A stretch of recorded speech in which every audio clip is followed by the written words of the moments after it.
पुरी जिलार अस्तरंग और काकड़पुर लोकों मुंड व्यथार कारण पलटि देवी नदी। देवीर दक्षिण पार्श्व बंध को माड़ी आसी विपद। जुआर भटा प्रभाव में दक्षिण पार्श्व बंधर अतड़ा पर अतड़ा खसबार लगी। शह शह एकर चाष जमी नदी में लीन होगा सह अनेक लुणा जंगल नदी गर्भ को चलीगला। तेज नदी कूलिया 2 ब्लॉकर 10टी पंचायतर हजार हजार लोके एवं आतंकित।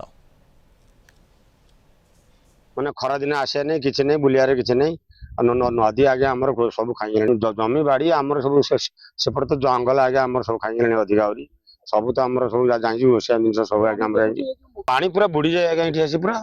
बंध दाड़े आम घर आसी करो आगे बन्या समय तो समस्त आसवे कि खाली इस टाइम रे सिना आइले देखिले काम कले हम बन्या टाइम रे आइले कौन हम बन्या जिते बंध दाड़ को आउची पानी सेति बेले आउची खाली बुलिकी जाउची बल्हाबाड़ सेति बाली बस्ता पका एया दक्षिण पार्श्व सब जमी बाड़ी सब जाइছি बंध तो खराब पूरा अधे अधे गला हेरी नई रे फाड़े फाड़े आउती बन्या टाइम रे आउती देखि दे जाउती अन्य टाइम रे आसुनांती बारंबार देवी नदी तार गतिपथ परिवर्तन करुच्ची एवं आमर दक्षिण पट बाउरियाकण पट बारंबार बारंबार से दबिकी फाटिक क्षतिग्रस्त होची। जलसेचन विभाग माने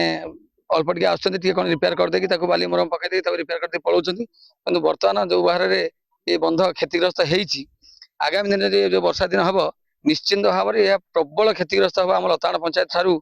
माने देवीनगर मुहाणा पर्यंत आम अस्तरंग नगर एरिया जिते अच्छी समस्त क्षतिग्रस्त हमार बहुत संभावना अच्छी। पूर्व जिते थर आम बारंबार बारंबार नवेदन करूँ भाई से बंध देख बर्तमान देवी नदी पाखे जो बाहुरियाकण पाखे बर्तमान बंध बारंबार दबुची पूर्व किसी हेनी से बन्या समय से अल्प किसी करी केमती कंट्राक्टर मान पोषिबे से चिंताधारा ही।